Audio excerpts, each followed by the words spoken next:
Subscribe कीजिए हमारे YouTube channel को और नए वीडियो की अपडेट तुरंत पाने के लिए दबाइए बेल आइकन।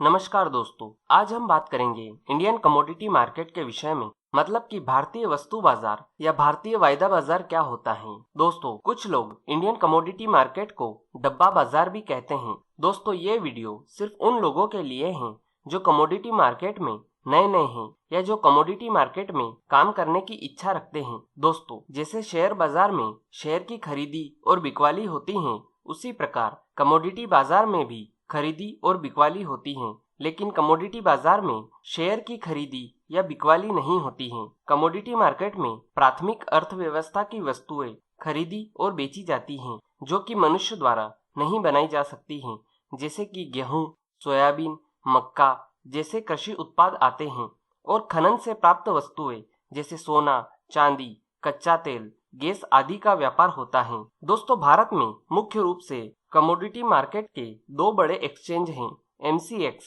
मतलब कि मल्टी कमोडिटी एक्सचेंज और NCDX मतलब कि national commodity and derivatives exchange. दोस्तों, भारत में कमोडिटी की सॉफ्टवेयर बेस्ड ट्रेडिंग की शुरुआत MCX में 10 नवंबर 2003 और NCDX में 15 दिसंबर 2003 में हुई थी। दोस्तों, MCX में खनन से उत्पन्न वस्तुओं का व्यापार होता है, जिसमें मुख्य रूप से शामिल हैं सोना, चांदी, कॉपर, कच्चा तेल और नेचुरल गैस। और NCDX में कृषि उत्पादों का व्यापार होता है, जैसे कि सोयाबीन, चना, मक्का, गेहूं, शक्कर, सोयाबीन तेल, सरसों, जीरा आदि। अभी जो 2019 में MCX का जो मार्केट ट्रेडिंग टाइम है, सोमवार से शुक्रवार सुबह 9 बजे से रात 11:30 से 11:55 तक का है। टोटल 14.5 घंटे से 15 घंटे। और NCDX का जो मार्केट ट्रेडिंग टाइम है, सोमवार से शुक्रवार सुबह 9 बजे से शाम 5 बजे का है।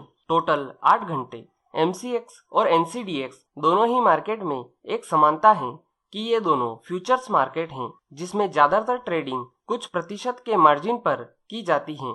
जैसे कि आपको सोना खरीदना है, जो सोने का कॉन्ट्रैक्ट है छोटे वाला, वो 10 ग्राम का है। उदाहरण के तौर पर मान लेते हैं कि सोना 30,000 पर ट्रेड कर रहा है और आज का मार्जिन 15% है, तो आपको अपने अकाउंट में ट्रेड लेने से ट्रेड क्लोज करने तक कम से कम 4500 रुपए रखने होंगे।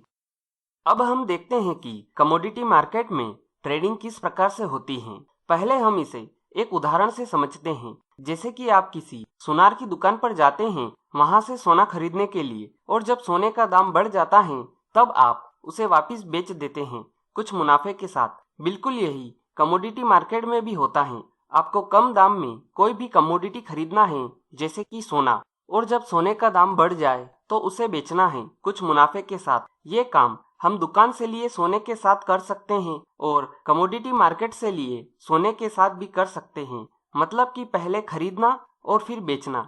लेकिन कमोडिटी मार्केट में इसके अलावा एक काम और है जो हम कर सकते हैं, पहले बेचना फिर खरीदना। मतलब कि हमें पहले ज्यादा दाम में सोना बेचना है और फिर जब दाम कम हो जाए तो हमें खरीदी करना है। इसे हम कहते हैं सेलिंग करके मुनाफा कमाना। असल में हमें दोनों ही परिस्थितियों में कम दाम में खरीदी करना है और ज्यादा दाम में बेचना है। इसे आसानी से समझने के लिए हम एक उदाहरण से इसे समझते हैं। पहले हम देखते हैं पहले खरीदी करना फिर बेचना। जैसे कि आपने कमोडिटी बाजार में 3,000 रुपए के भाव पर क्रूड ऑयल खरीदा और कुछ समय के बाद क्रूड ऑयल का भाव 3500 रुपए पहुंच गया। अब आपने 3500 रुपए पर क्रूड ऑयल को बेच दिया। इस ट्रेड में आपको 500 पॉइंट का फायदा हुआ। अब हम देखते हैं पहले बेचना फिर खरीदना। अब आपको टेक्निकल एनालिसिस की मदद से पता चला कि क्रूड ऑयल का दाम फिर से घटेगा, तो आपने क्रूड ऑयल को 3500 रुपए के भाव पर बेच दिया। और जब कुछ समय बाद क्रूड ऑयल का भाव 3,000 पर पहुंच गया और आपने 3,000 रुपए पर क्रूड ऑयल को खरीद लिया। इस ट्रेड में भी आपको 500 पॉइंट का फायदा हुआ। इस प्रकार के ट्रेड को कहते हैं पहले बेचना फिर खरीदना। इन दोनों में ध्यान रखने वाली बात यह है कि हमें कम दाम में खरीदी करना है और ज्यादा दाम में बिकवाली करना है। दोस्तों, यही कमोडिटी बाजार की खासियत है कि आप पहले खरीदी भी कर सकते हैं और पहले बेच भी सकते हैं। बस आपको यह पता चलना चाहिए कि बाजार का रुख किस ओर का है। दोस्तों, कमोडिटी मार्केट शेयर मार्केट की तुलना में ज्यादा फास्ट और अग्रेसिव होता है। कमोडिटी मार्केट में किसी भी स्क्रिप्ट में दाम बहुत ज्यादा तेज गति से ऊपर नीचे होते हैं।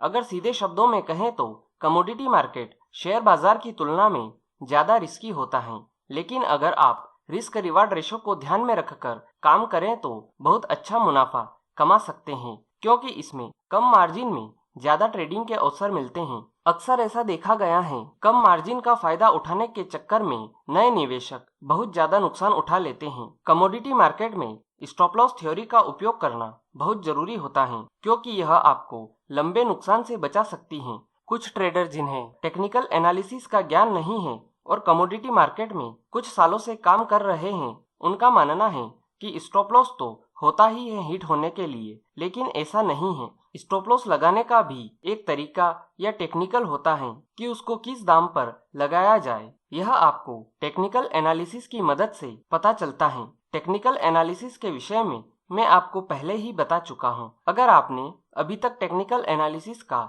वीडियो नहीं देखा है तो आप इस वीडियो की डिस्क्रिप्शन में जाकर यह वीडियो देख सकते हैं। और अगर आप कमोडिटी मार्केट के विषय में और अधिक जानकारी जानना चाहते हैं तो आप mcxindia.com और ncdx.com पर जाकर देख सकते हैं। तो दोस्तों, यह थी इंडियन कमोडिटी मार्केट के विषय में नए ट्रेडर के लिए बेसिक जानकारी। अगर वीडियो से जुड़ा कोई भी सवाल हो या कमोडिटी मार्केट के विषय में कुछ और जानकारी चाहिए तो आप कमेंट बॉक्स में जाकर पूछ सकते हैं। आज के लिए इतना ही, फिर मिलेंगे। गुड बाय, धन्यवाद।